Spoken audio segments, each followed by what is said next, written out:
یوسف سے پتہ چلتا ہے کہ اپنے لوگ آپ کو مار سکتے ہیں، کنویں میں گرا سکتے ہیں، ہلاکت میں ڈال سکتے ہیں۔ سورہ یوسف سے پتہ چلا کہ دوسرے لوگ بچا سکتے ہیں۔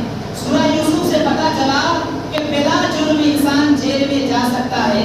سورہ یوسف سے پتہ چلا کہ پاک دامن انسان پر بھی زنا جیسی تہمت لگائی جا سکتی ہے۔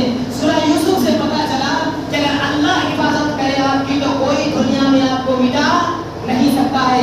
سورہ یوسف سے پتہ چلا کہ اگر اللہ عزت دینا چاہے تو مصر کے تخت پہ بھی بٹھا دے گا، اور ذلت دینا چاہے تو آپ کو سمندر میں بھی غرق کر سکتا ہے۔